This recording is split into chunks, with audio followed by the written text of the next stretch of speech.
Welcome one, welcome all. This is Behind the Wheel, our ESPN Esports Rocket League program. Every single Monday, 3 p.m. Eastern. For the next hour, we get you absolutely caught up on all things Rocket League. Listen, we know that there is a ton of games out there between the grid, between the regionals, NA, EU, all the news surrounding Rocket League. So this show is your 1 hour to catch up on absolutely everything that is important. Thank you very much for tuning in and watching here on Twitch, the ESPN app, on Twitter, and on YouTube. My name is Arda Ocal. I'm your host for the next hour, and we got a very special guest that will be bringing you all the analysis and top fives across NA and EU. I'm talking about Dazerin. You know exactly who he is. You've been hearing his voice for Rocket League and the RLCS for several years, and he's here on the show right now. Daz, how you doing, man? I'm good. How are you? Thank you for having me on today. Absolutely. Thanks for joining us. Your first time on this show here at ESPN Esports. Certainly a lot more. I'm already going to tell you, please come back. All right? I'm already saying that. You haven't said a word. You're already booked for episode 2 at some point in the near future. So good on you. So this wasn't a busy week in terms of major events. We obviously got our weekly grids. We got the beginning of a regional, but it wasn't as action-packed a week as it has been in previous weeks. What are your biggest takeaways from this week in Rocket League? So this week in Rocket League has definitely been one that has just been, like I said, very interesting. A lot of feeling out processes for teams in the NA grid, and I think we'll probably touch on that a little bit later, especially with how Envy are successful and SSG kind of finally have taken a loss. But on the other side of things, you have Europe, that European regional. Teams, again, Oxygen not making it, Dignitas not making it, lots of questions about how top teams or quote-unquote top teams are doing over the course of the scene. So there's still a lot of discussion points about finding that real solid team that can remain consistent over the course of the split. So we, like I mentioned, we had the EU Regional 2. Stage 1 happened this past weekend, and you're taking a look at some of the standings as we go through the EU Regional. We had a couple of upsets in terms of teams that you would normally expect to get past Stage 1, did not make it to Stage 2. What were your biggest upsets, would you say, and biggest takeaways from Stage 1? Well, definitely the biggest upset has to be, I want to say, Oxygen not making it again. That one was huge, and they're in trouble at this point. At this point, it's the second regional. They haven't been able to make it out of Stage 1. Now their best option, at least in my opinion, is to qualify via the grid here. With just, they've had consistent grid performances, but it just hasn't been something that we've expected from this team, especially with the players on the roster, right? Farah, Chaussette, Astral, all of them on paper have looked so solid, but when it comes time to perform on the regional, the biggest event that you've had, it just doesn't translate over from what we see on the grid. So they're just going to have to really double down on that grid to try to make it through. One thing that Lawler said in one of his videos was Oxygen seems to play down to the team that they're playing. So you see a lot of surprising or head-scratching play from Oxygen, in particular when they're playing a team that's on paper perhaps weaker than they are. What are you noticing from Oxygen in terms of why we haven't gotten the results that we would expect from them? It just seems like things are out of it just seems like a miscommunication, to be honest. I feel like that's really what is the biggest breakdown for the team. You look at their plays, you look at some of the goal scoring opportunities they've had when you go back and watch the tape, and you would think, like, when you see Chaussette with a free ball off the backboard, he's going to put that top corner. Next thing you know, he drops it. This happened in the first regional, drops it in front of the defender, and a long clear from one side of the field to the other goes in their net. It's just something that you think that this wouldn't happen. Chaussette has a free touch off the backboard. He's one of the most mechanical players in Europe. And then you also have Astro, who is, again, probably top 3 mechanical players in Europe. I mean, that's a real just debate in itself. But that being said, this team should have the mechanics and the ability to have the game sense with the addition of Farah to be able to just not fall this early on in the split, let alone the entire season. This is not a great start for them at all. This is honestly something that's just very unexpected. So I just feel like for them, they need to kind of reset, refocus, and this is a wake-up call for them. So they're not doing so well. They're not even in the top 15 of the Europe rankings right now as I'm taking a look at them right now. And I know it's still early in the season, and a lot of people, because there's so much Rocket League, we're going to give a lot of analysis, but also make a lot of predictions on teams, no, because we've seen so many games. Is it time for concern for Oxygen? Have we seen enough now that we are concerned about this team and we really need to see some changes here? Uh, yes. Honestly, I'll say yes here. I'll say yes, just mainly because it's been about a good solid like 4 weeks of Rocket League that's gone by. You've played for a decent amount of time. You know that you have the ability to take down some of the top teams in Europe with your grid results, but yet you still can't perform on the day of the regionals. I mean, it's not as if this team is just flat out failing because they aren't doing well in the grid and they also aren't doing well in regionals. They're doing great in the grid. They've made a couple of grand finals appearances. Like, they've looked solid and playing against, again, the other teams who have had those consistent stage 2 results. They just can't turn it on when it comes time to game day. Maybe it might be the nerves, maybe it might be the pressure, but I think it's better to be worried earlier than later when things are out of your control. So we always encourage you to join us in chat. We are constantly monitoring chat. This is a very collaborative show, so feel free to put your opinions in there and your questions in there. Later on in the show, we're actually going to have a question segment with Dazerin as well. So any questions you got about Rocket League, I'll be collecting them throughout the show as we get into our top fives and also our plays of the week, and a little bit of an announcement on that as well. So stay tuned till the end of the show because that's going to get a lot more collaborative in the weeks to come here on Behind the Wheel. A couple things that people have been mentioning in chat, though, Dazerin, is GC in Disguise has been talking about how great they've been in scrims, which has led to people in chat saying, well, maybe it's just nerves on the day of. But have you seen this historically from this team, though, even before they were Oxygen?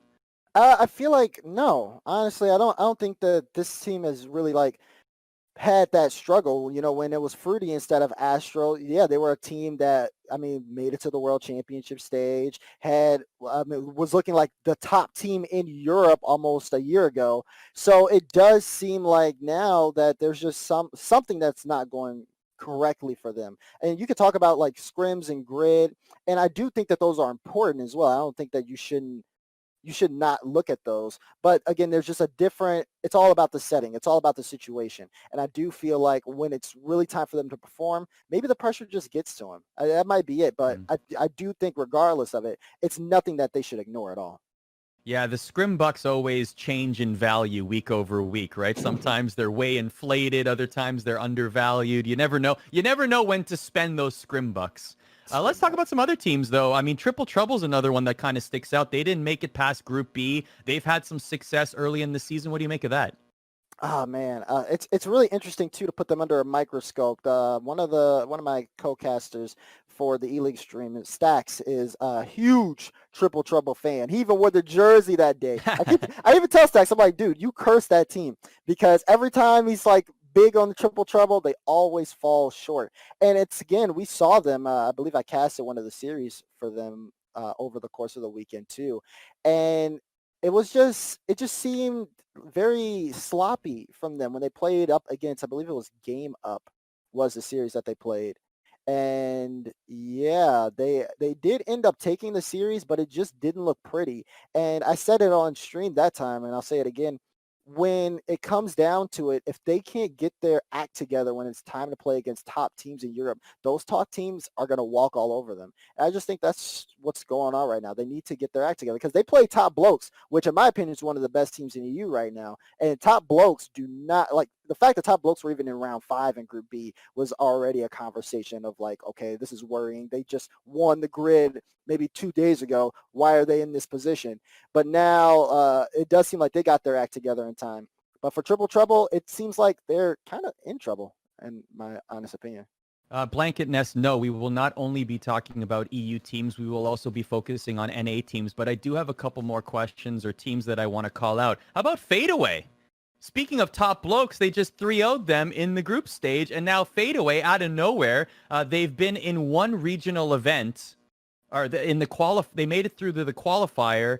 They haven't played in any of the grids, and now here they are, a very impressive result, especially sweeping Top Blokes, who many people consider to be one of the top teams in Europe. Yeah, I mean, and honestly, I do think it is worth having a conversation point about fadeaway because this is a team that a lot of people will put under their radar, especially when you look at the players on that roster. You talk about Freaky, Asalan Tigre, and I mean, I love their coach. Simon is just is fantastic.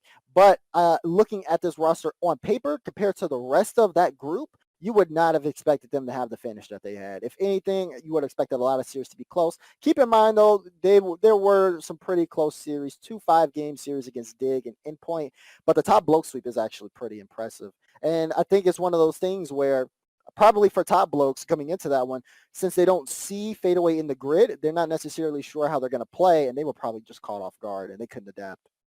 So the teams that went 3-0 in stage one fade away, as we mentioned. Renault Vitality, no surprise there. Probably no surprise for the viewers as well. Giants Gaming and Team BDS also went undefeated in stage one. Barcelona in third in Group A at 3-1. They've been having their struggles early, but it looks like at least based on recent results, things are turning around for them. Yeah, I do agree with that too. Barcelona is definitely one of those teams that I've had under my radar that could really, once they get, again, that kind of flow and vibe that we've been seeing over the course of these past grids, once they can really nail things down with Itachi, I think they'll be able to blow every team out of the water. But right now, it does seem like there's a little bit of hiccups here and there. They have really impressive shooting. I've enjoyed what I'm seeing from them at this point. But I want to see what happens in stage two because that's where all the pressure really starts to come together for these teams. Yeah, just remember that we're talking about stage one results here. So there's a lot to go in terms of the EU regional. And this is the second regional. Of course, it will culminate on September 6th. So we do have a ways to go. It will culminate this week. When you look at other teams, maybe there's some surprising teams that have made it through stage one. If you were to pinpoint one team, Dazerin, that is on the bubble and has the potential to take their game to the next level, in particular if they've made it through stage one here, which team are you pointing to? For me, it's Magnifico. Magnifico has been a pleasure to watch. They're definitely a team that's been fighting. Like Fadeaway, you don't see them in any of the grid broadcasts, but their results are something that you should not forget or should not think about. I mean, looking at their last regional results, they made it to top 4. They made it to the semis. The other team that they were tied with for third and fourth place is Renault Vitality. That's something that is just, it's honestly just a big deal. And that roster, the amount of rapport from having Greasy Meister on that roster, a veteran in the game, and then having Demenza, who is just super mechanical. Like everybody on that team gels together perfectly. And honestly, when they get their offense going, it's just something that's really hard to stop. And we've seen them play against top teams. I mean, you're looking at highlights against Guild of all teams. And that team, Magnifico, can really take it to any team at the highest level when they play on. So if I could pick a dark horse, it would have to be them. All right, so we'll see if their season continues to be Magnifico. I had to do it. I got to throw the dad jokes on. I'm allowed. I love the name, though. I love the name. It's definitely one of those names, you know? Exactly. All right, so that's Europe, of course. Dazerin will have his top 5 in Europe and also his top 5 in North America coming up. So let's switch to stateside. We're both in America. Let's talk North America. And you want to talk about the Post Malone buff. My goodness. Team Envy announced Post Malone as their co-owner. And can I just talk about the weekend that Team Envy has had? Let's. First of all, Team Envy's Valorant team impressively placed second in a major Valorant tournament to end the Ignition series. Impressive performance by Envy. Then the Dallas Empire, owned by Envy Gaming, no big deal, win the Call of Duty League championships and millions of dollars in the process. And then you have Team Envy's Rocket League team sweeping every single team in the playoffs en route to winning a grid. So hashtag Post Malone buff, because that is really a thing. Can you, this is the best opening weekend for an owner ever. Ever. Yeah, 3 days. Yeah. He's been an owner for 3 days, people. And he already has a world championship ring and a Rocket League victory to show for it. You know, the Post Malone buff is real. I like that. I love that. I know Hastro's having a good time. Like, he has to be having a good time. Hastro's loving it. Are you kidding me? He's like, give me that trophy. Overnight that trophy over to the office. Let's go. Like, oh, trophy here, okay, almost that one. That's fine. That's fine. Oh, grid, okay, we'll take that. Yeah. And it's crazy, right? I mean, just the amount of success that happens too. The timing there is. I just wish I had that much timing in everything I do. Like, you got to give the shout outs to Envy because they've had quite the weekend. So what made it so easy for them, or at least they made it seem so easy in this week of the grid? They haven't always had this kind of success. I mean, what made it so impressive for them in this particular grid? I just feel like that's a team that's just constantly grinding and constantly trying to improve. You have four-time Turbo Pulsa. He is a person, especially after getting dropped from NRG, decides that, you know what, okay, you're going to kick me. I'm going to show you why that's a mistake. And sure, the start hasn't been the best that they've wanted it. They've definitely wanted to have more success out of the gate. But the fact that there's things to improve on only means that there's work to put in. And I think that the Envy squad understands that and have been putting in those hours week after week. I talked to Turbo here and there, and he definitely shows that, okay, I'm not the most mechanical player. I know how to position, but let's try to get some flip resets in so I can be more of a threat and also help my team out at the same time. All those things are super huge for Envy and their success. Honestly, as someone who is a caster for the NRG grid, once Envy knocked us to the lower bracket, I knew they were winning that thing. Like they were just on point. Everyone was where they needed to be. They played like a cohesive unit. Mist and Atomic showed up. Turbo did Turbo things, and that everything worked in their favor. The Turbo flicks were hidden today. That's all I'll say. Can I ask you something? So since you're on the NRG stream, and we've talked about this, like I love the grid format where teams can put on their own streams. It reminds me of radio broadcasts for local sports teams, right? You can kind of be a homer during those broadcasts because you are technically on the NRG stream, right? So how do you handle that? As a caster, the moment happens, NRG gets knocked out convincingly by Envy. Envy look really good. How do you handle that as a NRG caster at that moment? Honestly, it's fun. It's really fun because you don't get to do that half the time. Usually like, okay, well, yeah, they did this wrong, da, da, da, da. But you actually get to express like, oh, we lost, we're out. Oh my God. You get to have fun and interact with the audience because they're all fans of the team. So you're kind of like a designated fan for the day. You get to have a heart-to-heart with those guys, bring in the coach. Okay, hey, let's talk about it. What happened? Yeah. Everyone throws in their opinions on things. And then, we all kind of just come together at the end of the day and are just like, okay, well, we got knocked out. It sucks, I know, but we'll try to come back next week. And then you come back next week and you're like, well, we played bad last week, but let's try to get back into it again. I don't know. It just kind of gives you, it's like you're taking part of like a fan story every week. And it's really fun to look at sometimes. How have you liked the grid broadcast? Just the format that I know that Lawler did this a lot with his Brawl broadcast where it was a little bit more loose, maybe getting into comms, etc. But now the idea that teams are able to put on their own streams during the grid, we're seeing a bunch of creative ways that people are displaying them and presenting them. What have you made of the different types of presentations that we've seen from grid broadcasts so far? And also speak to NRG.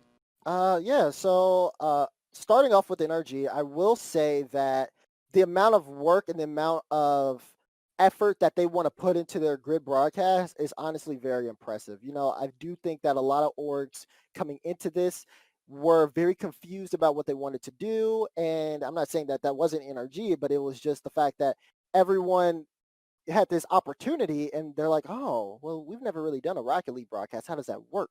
So then it gets people more involved, like NRG are really hands-on with myself, James, and our producer, and they ask us for anything we want to add throughout the entirety of the grid series. So being that involved with them and seeing how much effort they want to put in and how they want to improve their broadcast week after week, looking at clips, and you can even tell from the clip that we're currently showing, and as you look towards later clips, you'll see how the broadcast changes and evolves over time. It gives these orgs an opportunity to interact with their fan bases, to promote content, and to create new fans as well. Someone would be like, well, I like Justin, but maybe I should watch the NRG stream. And then next thing you know, you turn on the NRG stream and they have Sis cooking glizzies all out in his backyard and stuff. And now that Sis has a new fan, or all of these different ways that can be implemented in a broadcast is honestly just very exciting. So I like the grid. I like what it does for orgs. I love how all the orgs have been handling it. And I'm just excited to see what they do next because everybody's been trying to improve their broadcast. Yeah, it's a lot. A lot of people are enjoying the grid streams in chat as well. A lot of people giving credit to G2 as well. They say they have really good production values. And so, yeah, I'm excited to see what direction people take with the different grid broadcasts. So it's going to be definitely a lot of fun. Let's move on. Let's talk about other teams from the NA grid. Don't sleep on the Peeps, man. Peeps make another semifinal appearance. They look like they've been having a good season so far. This is another good result for them. What do you make of this Peep squad? Peeps are a hungry team. They are a hungry team that is constantly striving to improve. That comes from the very back end with Coach Moopy all the way through all of the players on that team, Aleutian, Gyro, and AJ. I mean, I talked to AJ about all these matchups. I've spoken to him like, hey, you have this team coming up in the grid. How do you feel about it? He's like, I'm ready. I'm ready to get into there. I haven't been doing all this grinding for no reason, you know? So I really do enjoy the fact that the Peeps never quit and that you should never sleep on them because if you do, I mean, we've seen what happens. Yeah, definitely. What about some other teams? Rogue defeating Space Station Gaming in the quarterfinals. Actually, I want to ask you one thing about the grid. So we saw a slight change going into the quarterfinals of the grid where now there's a map advantage. If you come out of winner's bracket in your group, you get a 1-0 advantage starting in the quarterfinal. I know that actually this was a topic that was heavily discussed in Valorant this weekend because map advantage was not present during the Pop Flash tournament that occurred this weekend. And a lot of people like to discuss whether or not there should be a map advantage or what kind of advantage a winning team that doesn't lose on their way to an elimination game should have. What do you make of this rule being added here in the grid specifically? For this, one of the things that I do like about the grid is that they are willing to try new things to see what works and what doesn't. So I do enjoy the fact that they are very open and they want to have like they're trying to really find that great format and everyone's communicating about it. I'm personally not a fan of one map advantage. I'm not. I think that teams, I like teams playing like, let's say they do well in the uppers. They should probably have a bye into the next round or something like that. But I don't think that, I think that map advantage is cool. I think also, well, I don't think it's that cool. But like, I also think that it doesn't have too much of an impact as well, though, on Rocket League to the point where we need to have like a big TO size breakdown of it. Although I may not like it, I don't think it's that crazy because you can look at the results as well. Rogue, like you said, beat SSG 4-2, and SSG had a one map advantage. A one map advantage in the best of 7 series, and they just weren't able to close out. This is Space Station Gaming, a team that's been consistently dominant. Other teams did do well in their particular matchups, but it just doesn't seem like they were going to lose those matchups anyways. The only team I think it hurt was NRG because they played against G2 and they lost in 7. And I think that if the map advantage wasn't there, we probably would have won that. But that's it. And that's just that's the fanboy NRG coming out. But otherwise, no, everybody, you either played well and won the series like you were supposed to, like MV and PK did, or you got upset like Rogue and SSG. And I think that fault's more on SSG than it is on the format because they had that one map advantage, but it didn't help that much. It didn't make that much of a difference. All these other matches were sweeps. Exactly. Basically. So to your point, the NV Pioneers game, NV had the map advantage. They ended up sweeping, moving on. Peeps had the map advantage against Pittsburgh Knights. They swept the series and moved on. Like you said, G2 had the map advantage. That one went to a close 7 games with 2 overtimes. G2 ended up closing it out with the map advantage. The only series in the grid NA quarterfinals where the map advantage ended in a loss was Space Station Gaming. They had the map advantage but lost the series in 6. Right. So that's the only series. Now, that leads me to my next question, Dazerin. Does this mean that there's any concern whatsoever? Space Station Gaming has been, and we're going to get to your rankings in a bit, but spoiler alert, in previous weeks, they've been very high in other people's power rankings in NA. Is this cracks in the armor for Space Station Gaming now? A little bit, yeah, I would say so. Because the fact that they did drop out to Rogue there, and Rogue just came out and took the first three.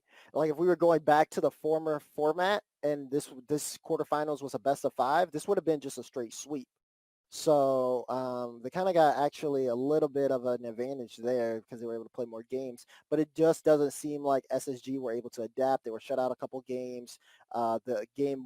The first game they played was a 3-1 for Rogue. And then the last game was in overtime. I do think that Rogue were very ready for this matchup. They had a lot of preparations because SSG right now is the team to beat. That's just what it is. That's the situation.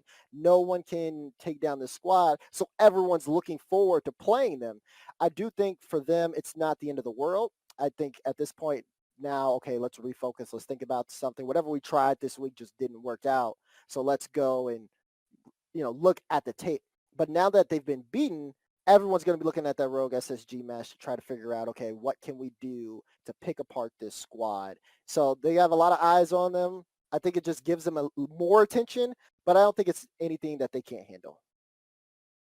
Well, speaking of Space Station Gaming and looking at tape, that's exactly what we're going to do right now. Sleegi has a weekly interview series here where he gets to talk to different players in the Rocket League community, and he had the chance to catch up with Arsenal, player from Space Station Gaming. Here is that interview. How's it going, everybody? Sleegi here with ESPN Esports with another interview coming up. Today, I've got Arsenal with me, member of Space Station Gaming.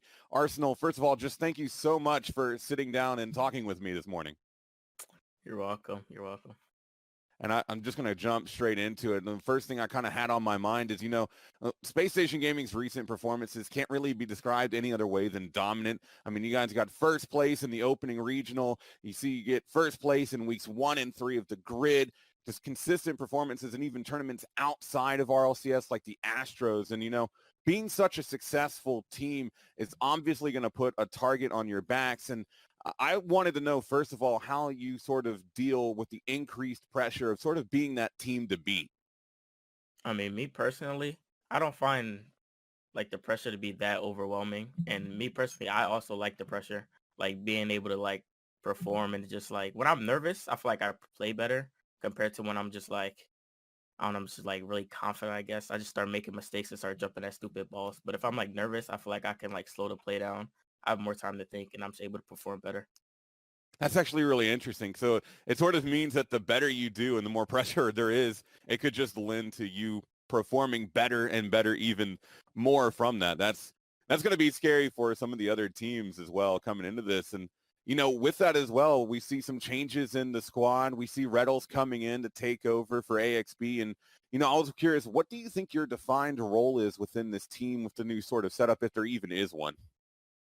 Um, I don't feel like we have really like a defined role like for each of us. We just all like play like kind of similar and just rotate 3-man rotation, just go for the ball, really slow it down when we can, and just it all works out perfectly. Gotcha. And, with all the success, winning online is one thing, but, we have the lands looming in the future once they eventually come back. And those sort of environments are completely different than doing this everything online. And I was wanting to know, how are you guys preparing for these lands when they do finally come back, and to make sure that you carry over the success that we're seeing in these online regionals into these international majors and then eventually worlds? So us as a team, we're probably gonna boot camp before, which means like we'll have constant pressure or not pressure, practice. And I feel like that would just make us better. And me and Redos, I don't know about Sip, but me and Redos, we love playing on land. Like just that energy, all that. I feel like it makes me just play better. Like I just love playing on land, just the whole environment, the practices, all that. Like land is just great. Yeah, and especially I think with what you were mentioning earlier with how you perform under pressure. What do you think it is about the lands? Is it the crowd? Is it just knowing that it's all coming down to this? Like what specifically do you think makes those lands that sort of pressure environment that works so well for you? Yeah, definitely. Definitely, the crowd is like a really big part. Just like hearing, like you'll see like someone just score like an open net. It's just like just roll it in, and the crowd just goes wild, and that feeling is just amazing. It's just like wow, I just hit the ball at the net, and it's just the crowd they just love it.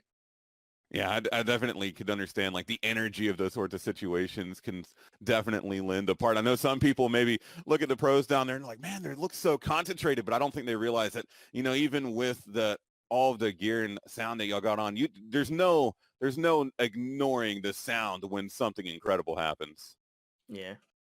100%. But looking over across the pond as well over in EU, we've also been seeing some other dominant teams rising up over there, such as Team BDS. And, I was wanting to know from your perspective, is the competition over there something that you specifically pay attention to, or is the focus right now more on your NA competition? I mean, I don't watch much Rocket League. Like even in A and then in A, I don't really watch much Rocket League. So I definitely not watching anything in EU. Like whatever happens over there happens. I just got focused on what happens here and who I'm playing against. But yeah, I don't watch much Rocket League, to be honest. Okay. Yeah, no, that's perfectly fair. I mean, with how much with how much you've been having to play with this new format, I can imagine that once you're done playing, the last thing you kind of want to do is also just go in and start watching. So, with how much you have been playing with this new RLCSX, you've had some time to get your teeth into it. You've had a couple of weeks of the grid, the first regional behind you. I wanted to get your sort of overall thoughts on what you think about this new format sort of as a whole. I actually like this format more because like the other format, it was like we didn't really play much, but now we're just playing every week. You gotta or you have to be consistent as possible. It's just like I don't know. I like playing Rocket League, so more Rocket League the better. Yeah, absolutely. And I think it's also given an opportunity for some of those smaller teams who may not have had the sort of opportunities to play squads like Space Station Gaming. And has that been something that you found sort of fun, having these teams that you're not as used to playing against? No, I hate playing like RLRS teams or just like bubble teams because they just never know what to expect. Like they're just all so different compared to like, the big teams like NRG and G2 and all the other teams. It's so weird playing against them. Would you say that that's makes it more difficult, or it's just sort of you feel like you're still absolutely going to win? It's just sort of aggravating because you can't really read what they're doing as well. Yeah, 100%. Still feel like we're like the favorites and we're definitely gonna pull it through, but it's just like I just don't know what they're doing like at all. Just don't understand. Yeah, I think definitely a lot of people can draw comparisons to that with playing sort of people underneath them and ranked. You sort of not able to really get a grasp for what the team's going to do. So that makes a lot of sense. It's interesting that even at the highest level, there's sort of still that dichotomy between the top teams and the lower ones coming in. But before we get off here, I'll let you go. I just got one last question. With this next regional coming up, and the grid again this week coming up as well. What is your guys' primary focus to maintain this momentum that you've been able to build for yourselves? Well, me, I just need to play the game. Like, I just need to start grinding more, put in more hours, and also we need to stop. We just need to take scrims more seriously because I feel like when you win like so much, you just start getting a little complacent. So we just gotta make sure we're focused and on task at all times, and I feel like we'll perform. All right. Well, we'll definitely see lots more games to be played. Space Station, like I said earlier, still one of the top teams, but I'm excited to see how you guys continue to perform. And thank you again for sitting down with me today, Arsenal. You're welcome. And that's going to do it for this interview.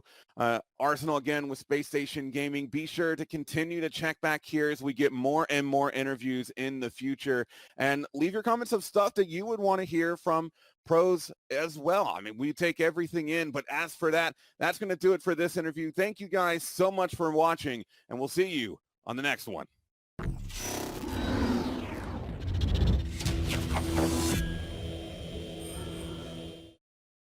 Thank you very much, Sleegi. Arsenal joining him here on the show, and some teams don't know what they're doing. Some teams just don't know what they're doing. I didn't expect you to throw it like that. They just don't know what they're doing, man. Okay, to his credit though, he does have like kind of a point. So like top teams usually scrim other top teams, right? NRG and SSG, they'll scrim each other. They'll try to figure out each other's play styles or try new things, et cetera, et cetera, et cetera. You're not scrimming Team Meteor or Crimson Wings or any of these other bubble teams that are in North America. So when you play them, you don't know what they're doing. And you think like at this point too, like they might not even know what they're doing because again, they might have a lot of nerves coming into the particular matchup and it's not like they're scrimming, you guys. So they are just trying to do anything that they can. And a lot of times, depending on the team too, that's how those upsets happen. Like a team, for one hand, you probably have Rogue who are just calming like normal, trying to do what they have to do. And then on the other side, you have these bubble players, and they score one goal on you, and they're screaming at the top of their lungs, and like, "Let's go! We can win! It's winnable!" All those different types of things. So yeah, it's different. It's definitely a difference from playing against a team like NRG if you're SSG versus playing against a team that you just don't know. Well, the teams you mentioned may or may not be in your top five. Certainly, Space Station Gaming will be somewhere, presumably. Let's get to that right now. Your top five in North America and in EU. We will begin with NA. Chat, feel free to throw your opinions down as you hear them. 5-1, starting in NA. Dazerin, let's go. Number 5 in North America.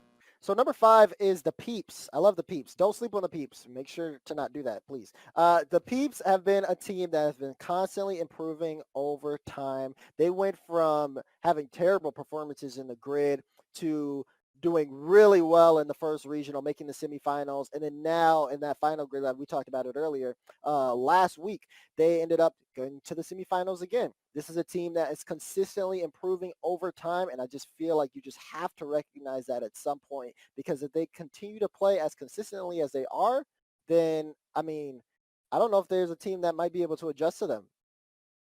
Yeah, definite consistency recently. Semifinals in regional number 1, semifinals in grid number 4. So the Peeps are number 5 for you. Let's move on to number 4. Okay, so the number 4 team is going to be G2 Esports. Now, G2 have definitely been a team that a lot of people have had conversations about going into the season. They were waiting. The G2 fans were waiting religiously for them to get into that team house together because they knew once they got into the team house, okay, G2 are going to try and, they're going to be a dominant team. They haven't been as dominant, though. It has been a very shaky here, so to speak. They made it to the quarterfinals of Regional 1. Again, a team that did fall, I believe, to the Peeps in a crazy series. But they also have had some pretty good performances as well, winning in Grid Week 2. And then also just the fact that this is another team that, like I said, they're in that team house. They have everything in front of them. And they look now, especially, like they could potentially dominate in this next regional. I keep my eyes on G2 Esports. Is G2 the team, in your opinion, in this top 5 that can level up the most? Like, is the team house G2 reaching its form every single week? Are you noticing improvement week over week such that they could challenge for that number 1 spot? Yes. I do think that they can. They've gone to 7-game series against Space Station Gaming. They've played close against every top team, although they haven't necessarily had the wins that I would have wanted. And obviously, I'm putting a little bit more weight on that quarterfinals loss in Regional 1. I do think that if G2 get their act together come Regional 2, they could potentially take that whole thing. All right. In North America, number 3. So number 3 is going to be NRG, and I know, right? They're not number 1. I can't fanboy that hard, guys. I'm sorry, but as someone who does watch NRG Esports at week after week, I have been, I've noticed that they aren't. Usually, I would put them in my number 2, but I just don't think that they're there yet.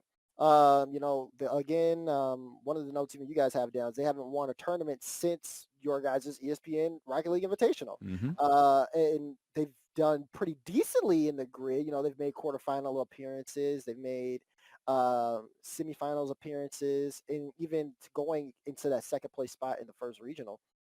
It does seem like they have potential to be a dominant team in North America, but there's always something wrong. There's just always something that's just not connecting with the team whenever they play against a team like SSG, recently against Envy, and even sometimes against G2. They always seem like they just haven't found what works and what sticks, and they need to figure that out if they want to really compete with the top spot in North America. What do you think that's been recently?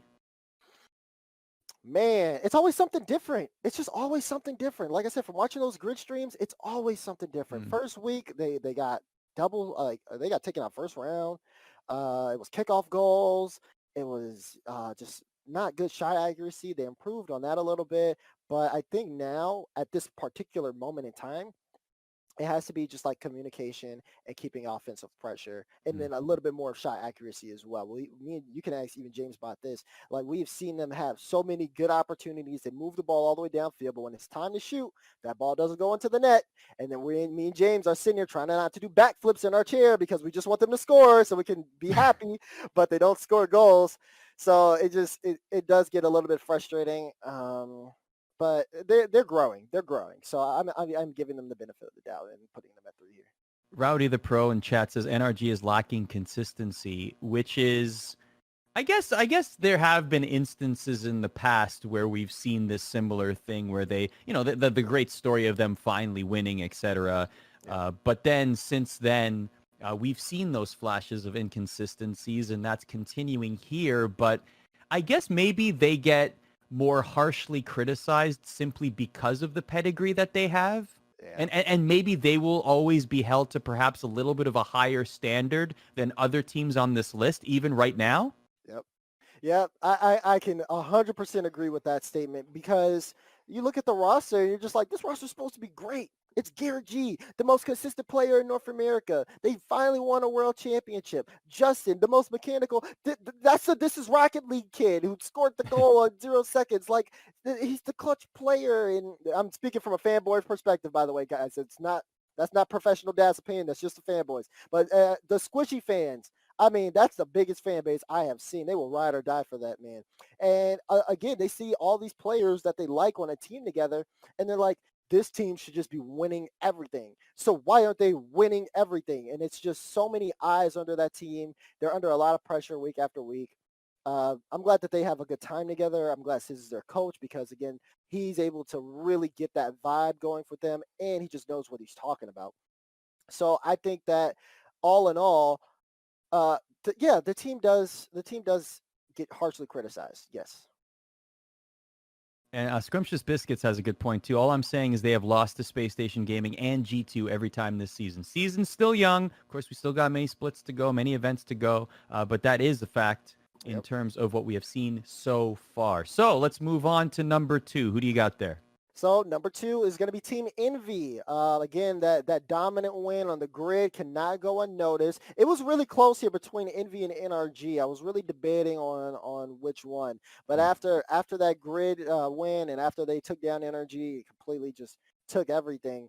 I do think that squad is, again, just on another level. And they've had similar results to NRG. Again, just looking at Regional 1, they went in the semifinals and lost to them. There's been some time from that.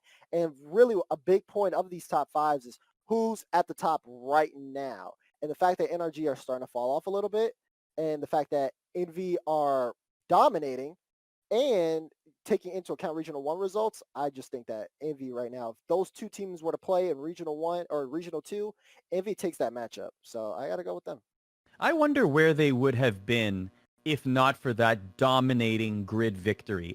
We've had this conversation, Dazerin, on this show in the past. Like, how much do grid performances matter in the grand scheme of things? Because obviously those tournaments, they happen weekly. They're not as impactful as regional events and majors that we haven't gotten to yet. But this performance is undeniable. Right? Like, this is the type of grid performance that will level you up in the power rankings. Yeah. There is no doubt whatsoever that Envy deserved to win. Like, sweeping every team in the playoffs, making it as dominant as the way they did. They really sort of made a statement that, no, you should be looking at grid performances. And in fact, this kind of dominant performance, like, they deserve to be in that second spot because of it. Yeah, I agree. I agree 100%. And there's really not too much of an argument here against the grid performances from that playoff bracket. Like, what can you say? The fact that they swept Rogue. Well, Rogue beat SSG. Like, Rogue were playing out of their minds. They just took down the number one. Hey, spoiler alert, number 1 team for me in North America. Then they play against Envy and they can't win a game. G2. Play a 7-game set against NRG. You don't do that if you're not caring about your grid performances. Then you go play a close series against the Peeps, got their revenge against the Peeps from taking them out of regionals, get to the grand finals, and then still get swept by Envy. And Like, there's just no way that you can just argue this and be like, oh, they weren't trying or oh, they didn't care or anything like that. No, these teams want to try because they get to go into a bracket with these guys and play for money week after week. You don't sign up for a tournament to not play in it or not, like to not actually like try in it. That's nonsense. So I personally think that, that win from Envy was hugely deserved. It gives them a lot of credit. And it's going to have eyes on them in the coming weeks. We'll see if they can keep that consistency this week. That's what I keep my eye on if you're watching the grid. All right. Well, speaking of consistency, our number one team didn't necessarily have that in their latest outing, but still good enough to be number one, Dazerin. Yeah, so obviously number one is Space Station Gaming. This is a team that has just been unstoppable up until, last week. But they've just been really, really good. They won Regional 1. They won grids week 3 and week 1. They've had these performances. Again, they've been that team to beat. Rogue finally took them down. But there's no reason for you to count this team out just yet. Because if anything, they're going to want to bounce back just stronger. Imagine doing tape review for a series that you win every time. And then like you don't really know, okay, well, what do we change? It's kind of hard to really have that real detailed breakdown. But now that a loss has come through and at a perfect time too, while there's no regional going on because Europe's happening, you have ample time to break things down. Okay, how did Rogue beat us? Let's figure things out and let's improve. So if anything, these kids, I told you guys, I talk to them all the time. They're ready to grind. They're ready to put in some work and just continue to come back next week and be even stronger. So the NA regional event number 2, like you mentioned, it'll actually begin on September 12th. While let's tie a bow on the NA rankings here, your power rankings. How much of a gap would you say there is in between Space Station at number 1 and Envy at number 2? Is it a tiny gap? Does Envy have just a little bit more in order to catch up? Or are Space Station in the clear for now? No, I don't think Space Station are in the clear. I think, honestly, the gap between number 1 and number 5 is not even that large here because we've seen what Peeps can do in that first regional. We know that they are a team that when they have a good day, they can challenge almost any roster. Even they felt like they could have took that whole tournament on Regional 1. So I do think that all these teams, NA, that region is very tight-knit together. And, who knows what will happen next week? SSG might go on a bad streak. NRG might win the grid. Peeps might win the grid. None of these results would surprise me. It's just interesting to see how teams are adapting over time, though. So Dazerin's top 5, the power rankings for North America, number 5, the Peeps, number 4, G2, number 3, NRG, number 2, Team Envy, and number 1, Space Station Gaming. Let's take a look at Dazerin's power rankings in Europe. Your top 5, 5, 4, 3, 2, 1 in EU. Let's start with number 5. So number 5 is going to be Endpoint. Endpoint has been a roster where, they've had a lot of eyes on them. And, you talk about Endpoint, first thing everyone sees is Virtuoso. That's really one of the only teams that his play style really works for, too. I mean, if you go back and watch Endpoint and watch their tape, you will see Virtuoso running around the map, going for demos for maybe like 20, 30 seconds. They essentially almost play a 2v3 in Rocket League with just Virtuoso getting demos here and there. But he averages so many and has such an impact that it works for this team. I'm really impressed by the fact that they can create a unique play style around their squad and still have the success that they do. And that earns them a spot in my top 5. Top 5 is Endpoint. Who is number 4? Number 4 is going to be Giants. Now, for me, Giants have had really good results over the course of some of the grids. They won grid week 2. They've won in the semifinals, they went into the semifinals in week 4. They've been a team that shows signs of dominance when they're on. They're one of the few teams that really can challenge Vitality and take them down. That grid rivalry that happens week after week between those two teams is actually really interesting to watch. But Giants Gaming, I mean, you have to pay attention to them. They're no longer a team that people are just saying, oh, Giants. No. This is a team that can be really dominant on the pitch, plays really fast, and with a lot of offensive aggression. And to me, I just think that they're not worth ignoring. So I have them at my number 4 spot.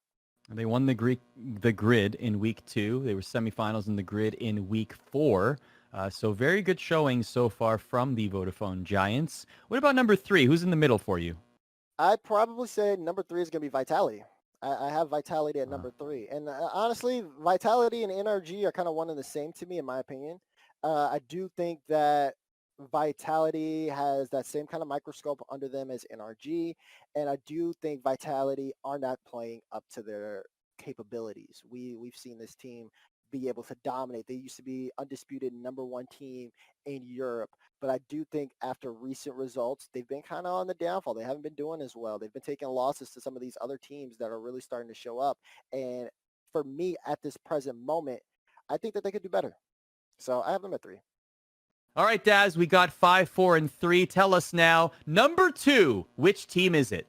Yeah, so for me, my number 2 is going to be Top Blokes. And honestly, this really goes to the recency that has been this season so far. Top Blokes have just had a stellar past couple of weeks. Obviously, they took second in regional number 1, which is something that shouldn't be overlooked at all. Then on top of that, they just won Grid Week 4, actually kind of similar to how Envy have been on the rise recently, except Top Blokes have had much better result placements in regional. So for them, I mean, with wins against teams like Oxygen, against teams like Vitality, coming into that grid and just making a name for themselves and then dominating it as well. 4-1 victory against Endpoint as well. And then fighting Oxygen again in the grand finals after Oxygen had beat Giants and taking them down 4-1. Top Blokes are a team that, honestly, you should have under your radar. I'm really surprised they don't have an org at this point, but they have just continuously been impressing a lot of people. If they keep this up, they might even take the second regional.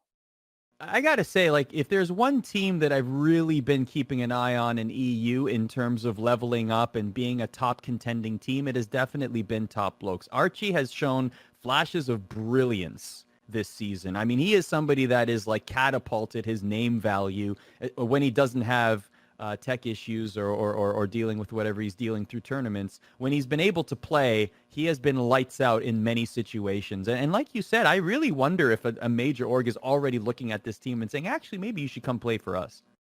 I would hope so. Like I said, I would really hope so. That's a team that one, if we're talking about their grid broadcast design, I mean, they have one of the best overlays for Europe in the grid, in my opinion. They've also looked really good in terms of how they've been playing. I think the players all represent themselves very well, including their coach Rams. And I do think that this is a team that org should keep an eye on. The scene should keep their eye on. Sure, it's Top Blokes and you guys, it's not Vitality and it's not Oxygen. Well, guess what? Oxygen, they have dropped out twice in stage 1. Like, I don't know what you want me to do here. I got to go with what's winning, and what's winning is Top Blokes right now. And that's the whole point. That's a very good point, Daz. These are power rankings as of right now, as of today, not overall, not in history, today. So you are very fair in making the list the way that you have and putting Vitality at number 3 and Top Blokes at number 2. How about number 1? Who do you have in that top spot right now? So number 1 for me has got to be Team BDS. That has been a team that has just been such a pleasure to watch. Obviously, the winners of the first regional. And again, they've constantly been at least the quarterfinals here in grid results. They've been able to do very solid on their own end. They can take down Vitality in the upper bracket.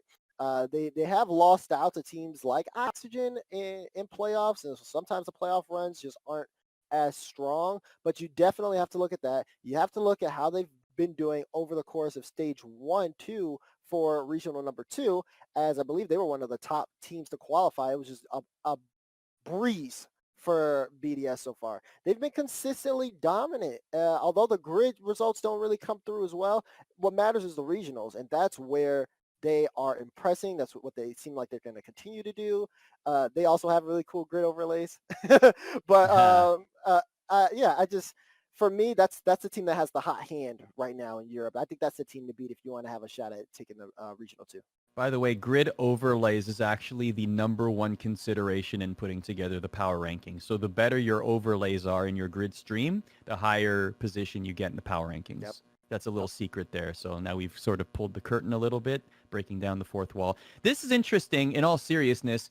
comparing Team BDS to Team Envy, it's almost the opposite, right? Team Envy had such a dominant grid performance that they were almost undeniable to be considered for that top spot. Meanwhile, BDS won the first regional, but they've only been to the quarterfinal round from week 2 onward in the grid. And so it's the opposite. We're weighting the regionals very highly in this situation. How much of a, and let me ask this again to generalize it, how much of a gap is there between 1 and 2 and EU in your opinion? Ooh, between BDS and Top Blokes, I think that's actually kind of funny considering that they were both in the grand finals of Regional 1, right? So I do think that it's a close gap. It is a close gap indeed. I think BDS still have the edge in that particular matchup like they did in Regional 1. I think, if they run it back, it's like the same thing. I do think teams are trying to improve over time, but the gap here in Europe from the top down is a little bit much larger. Endpoint compared to Giants, I think that's just like a big gap, and Endpoint are going to have to do some work.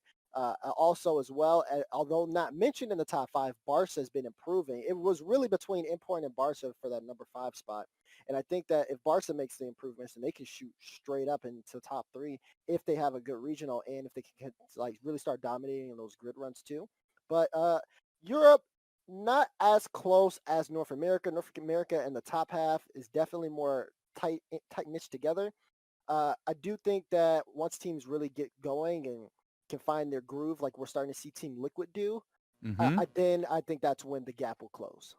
So major orgs and teams that have been at least sniffing the vicinity of the top 5 are not in your particular top 5. Barcelona, Dignitas, Team Liquid, Oxygen. You've given some reasons throughout the show, but which of those teams, or any team really, would you say, Rogue as well, I should mention, elsewhere, which teams, whether it's NA or EU, are really knocking on the door of getting back or making a debut in the power rankings in the top 5, would you say? For North America, I would say Rogue, and I would say KC Pioneers. I actually also kind of say Pittsburgh Knights. After their Regional 1, I think they got a lot of confidence, and they're trying to push that forward, but they haven't been doing as well. KC Pioneers has been another team that had some upsets in Regional 1, but Rogue is definitely the better of the two. We saw, again, that big win against Space Station Gaming in the last grid. Hopefully they can apply that to more series besides SSG. Now that you've beaten SSG, you say, okay, well, if we beat SSG, we should be able to beat everybody else. So at this point, it's just about putting what you know forward in your work. That's got to be it for NA. For Europe, again, like I said, Barcelona. Looking around here, part of me wants to say Guild. I really like Guild, but for me, it's just like they're missing. That team just doesn't play together well, and I think they have a lot of work to do on that front. And then if I could pick a third team, I would probably say Magnifico. Yeah, Magnifico. Magnifico more than the other two. You just don't have grid results to go off of Magnifico, but you know that they're a team that does do well in regional events. So they're really under the radar, literally. You can't keep track of them until the regional comes around. Well, this is why I love hearing the top 5 in both EU and NA. We actually made that change last week because you, chat, and on social media at ESPN_esports asked for top 5s for both regions every single week. And I want to stress again, and feel free to throw some ideas in chat as well. This is a collaborative process. We want this show to be as embraced by the Rocket League community as it can be. If you want to see different segments, if you want to see different looks, if you want to see different types of interviews, do you want to hear from Psyonix themselves? Do you want to hear from players, from coaches, from general managers, from executives? Who do you want to hear from? What kind of topics do you want discussed on the show? Let us know continuously. Give us all of your thoughts. We love digesting and hearing them at ESPN_esports on Twitter, or even throw them in the chat. We are continuously looking and monitoring so that we can make this as collaborative as possible. Something that you've mentioned you love seeing is the top 10. So we're going to give you, without further ado, our top 10 plays and also a little bit of an announcement afterwards. Así consigue entonces el gol true neutral, 2 minutos de juego ahora. Todavía no entra a la portería ese balón. Rápidamente la busca JJ con el pase para Red Bull. Era una buena jugada, sin embargo la defensa estaba atenta y no podía bloquear. El próximo pitch, por favor, lo que tenemos. El gol de Brown no, Messi, y los chicos de este team siguen con vida. Está loco, Brunoviski, totalement. Non, c'est comment lo hizo. Français qui devrait pouvoir y retourner. Ronaki sur le backboard qui sera battu par Ferra. On voit Astral qui arrive. Astral va contrôler finalement, s'amener le ballon sur le mur. Il a été contré par Itachi. Ronaki battu dans le duel par Chaussette. Le ballon qui va filer dans le corner du Barça. Divo qui prend le temps de contrôler. Va être démoli par Ferra. Ferra qui va chercher un autre bump. Astral derrière qui a récupéré le ballon, mais il n'arrivera pas à trouver une frappe. Ferra de l'autre côté. Il met ce ballon devant le but, mais c'est dégagé par Divo. Astral, il va tenter de la reprendre, peut-être Astral en 2 temps, peut-être en 3 temps. Astral qui vient faire la double tap sur le ceiling, puis la double tap sur le backboard pour finir au fond des filets. Le 3e but d'Oxygène signé Astral est tout simplement magnifique. Endpoint battling from behind despite out shooting. Oh, there we go, Virtuoso! The double tap, low altitude. He got the demo in midfield, and then look at this, he actually hits it to the left side of the defender to make sure he has a double tap. Top blokes win every touch they need to. Now there's a chance. Pot shot denied by Tadpole. Still it continues. Another one saved.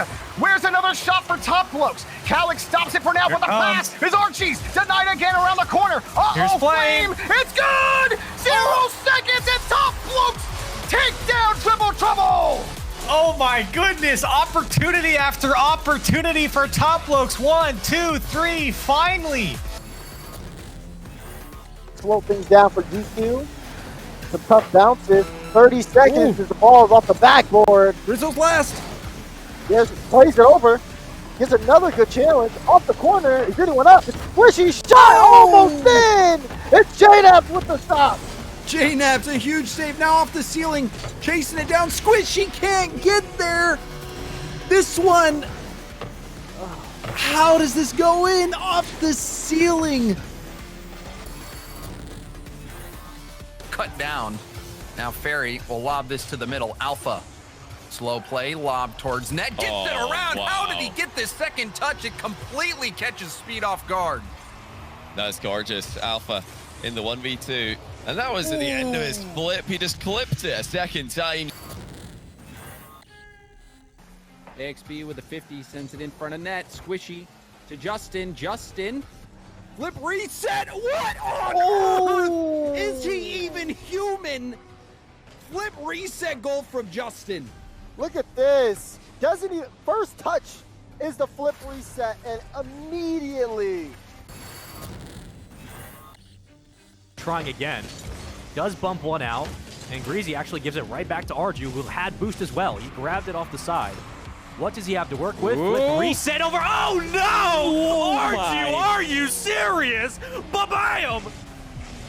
This is a nutty one right at the end. Gets the side flick to put it back around the Mensa and sends it far side away from Atomic. Côté BDS, ça va être très compliqué de ramener cette balle de l'autre côté du terrain. Peut-être ici, avec ce dernier rebond, c'est maintenant ou jamais. Extra est parti dans les airs, il a fait la différence, non, il n'arrive pas face à Kenop. Ça, les bons Kimono, on le sait qu'il est fort en 1v1, en contrôle de balle, il peut peut-être y aller, le fait avec l'insatiable petite fouine de Marc, qui était là, dans la surface, sur ce superbe service de bon Kimoun, pour relancer les BDS. This is Rocket League. Here's your top 10. Little bit of an announcement for you. We're actually going to make this more of a collaborative effort. Some of you have said, hey, we would like to contribute to the top 10. Maybe we have a keen eye on some streams that maybe even ESPN Esports isn't paying attention to. Probably not, but I'm just kidding. You can let us know now. You can tell us, hey, we like this play or we like this pop-off from this particular stream. Listen, you will join us as our eyes and ears across the Rocket League space. So if you use the hashtag BTW Top 10, that's behind the wheel Top 10, hashtag BTW Top 10 on social media, and tag us as well at ESPN_esports on Twitter. You see any social clips, see any Twitch clips, whatever it is, from any stream that you're watching and you want it included, we'll definitely credit you as well as finding it. So feel free to send them over. If you're someone that just likes to see their name pop up on a show like this, then you can feel free to do that too. I mean, there's a lot of people that just, you know, have a self-serving, fulfilling prophecy. They just want to see themselves, you know, hey, that's me. Cool. I mean, you can do that too. This is your opportunity. Why not? Daz, we see you a lot in places, of course, the RLCS. What's coming up for you? Yeah, so I just dropped a whole fresh rebrand for my channel, literally maybe like a couple hours ago. So new look, same Daz. So all that's been happening on all my socials. You can follow me on Twitter at iDazerin. You can follow me on Twitch, just Dazerin on Twitch, and check out that stuff. Interact with me a little bit more. There are some things I can't talk about that are coming soon that I'm really excited for. So please make sure you guys stay in tune for that. But also, yeah, if not, you'll still see me against your will on the E-League broadcast for RLCS because that's where I'll be this weekend casting with the crew. So a lot of cool stuff going on. Grid as well. Everything's moving so fast in the Rocket League space, and honestly, I'm just happy to be a part of it. I love that you gave us the esports tradition of the announcement of an announcement. Appreciate that, man. It was very nice. Yeah, very, very nice. You got to do the announcements, especially because people hate announcements. That's right. That's right. Well, the announcement, at least for this show, is you can use the hashtag BTW Top 10. Send us your clips throughout the week. Maybe they'll show up in our Top 10 next week. But that's it. That's all for us here on Behind the Wheel, our weekly ESPN Esports Rocket League program. Every Monday, 3 p.m. Eastern. This is your best hour to get caught up on all things Rocket League and know who the top 5 teams are across North America and Europe. Guests and analysts every single week. Daz, appreciate you stopping by. You got to come back sometime. Of course. I mean, you already told me that I was coming back when we started the show, so I have to show up at this point. It's been fun. Thank you so much for having me, and it's again, just such a great time. And Twitch chat, we'll see you next week.